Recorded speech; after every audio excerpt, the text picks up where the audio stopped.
মায়ের রান্নাঘর থেকে আপনাদেরকে জানাই আন্তরিক শুভেচ্ছা। আজ আমি রান্না করব ট্যাংরা মাছ দিয়ে আলু টমেটোর পাতলা ঝোল। আমি চুলাতে আমার কড়াইটা বসিয়ে দিয়েছি। আমার কড়াইটা গরম হোক, আমি এবার আমার মাছটা মশলা দিয়ে মেখে রেডি করি। আমার ট্যাংরা মাছ, প্রথমে এতে আমি দিয়ে দিব রসুন পেঁয়াজ বাটা 1 চামচ, দিয়ে দিব পরিমাণ মতো লবণ,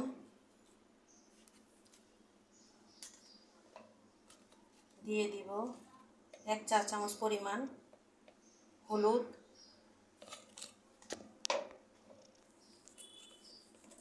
দিয়ে দিব 1 চা চামচ পরিমাণ মরিচ, আধা চামচ ধনের গুঁড়া। এবার এগুলো আমি ভালো মতো মেখে নিব মাছের সাথে।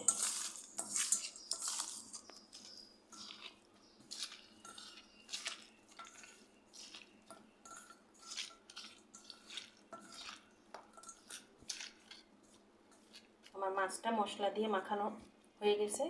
আমি এবার আমার তেলটা দেখি। এইমাত্র কারেন্ট চলে গেল, এর জন্য আমি দুঃখিত। এখন আমি আমার কড়াইতে তেলটা দিয়ে দিলাম। কড়াইটা গরম হয়ে গেছে, তেলটা আর একটু গরম হয়ে নিক।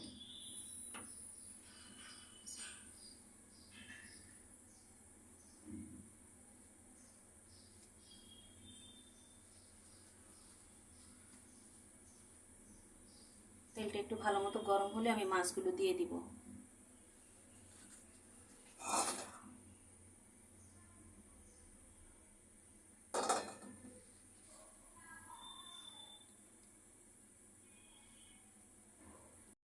তেলটা গরম হয়ে গেছে, এবার এতে আমি মাছগুলো দিয়ে দিব।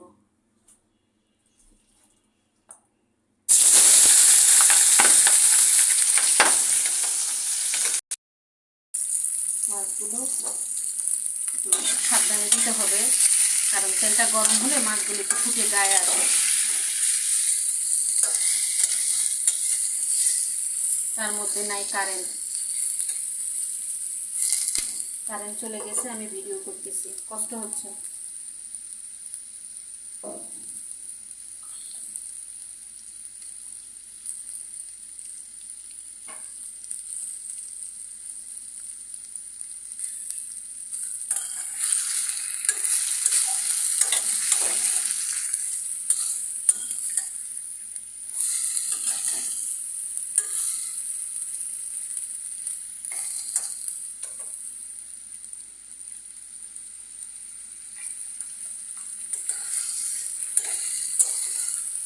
মাছটাকে ভালো মতো কষাতে হবে, মাছটাকে ভালো মতো কষিয়ে নিই।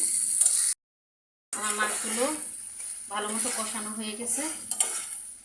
আমি এবার মাছগুলোকে একটা পাত্রে তুলে নিব।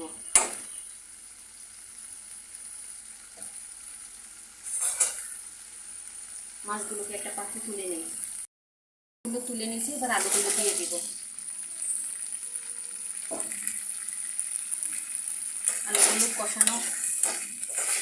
কষাবো ভালো মতো।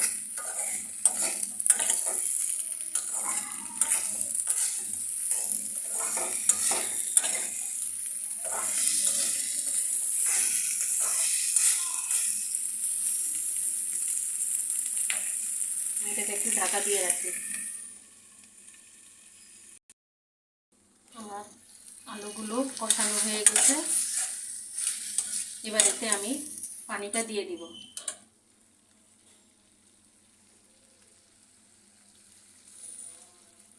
পরিমাণ মতো পানি আমি দিয়ে দিব, যেহেতু পাতলা ঝোল করবো তাই পানিটা একটু বেশি দিব।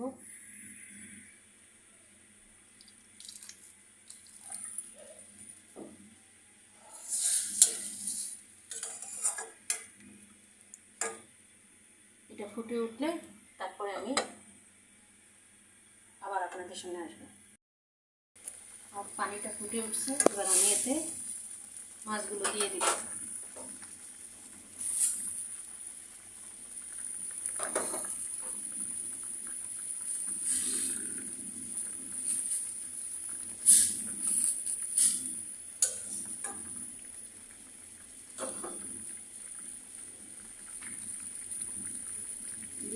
দিব টমেটো।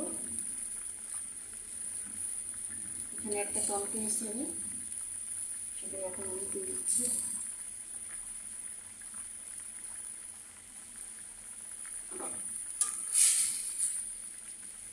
একটু নাড়াচাড়া করে নিই। এবার আমি ঢাকা দিয়ে দিব। ক্যামেরায় আমি আরও দুবার এটাকে নাড়াচাড়া করে দিছি। আমার তরকারিটা হয়ে গেছে।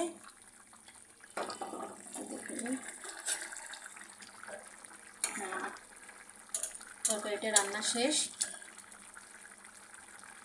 এবার আমি চুলাটা বন্ধ করে দিব। হয়ে গেল আমার ট্যাংরা মাছ দিয়ে আলু টমেটোর পাতলা ঝোল। আমার রেসিপিটা যদি আপনাদের ভালো লাগে তাহলে আমার চ্যানেলটিকে সাবস্ক্রাইব করে একটা লাইক দিয়ে দিবেন। আপনাদের একটু পাশে থাকা আমার চলার পথকে দীর্ঘায়িত করবে। ভালো থাকেন। আল্লাহ হাফেজ।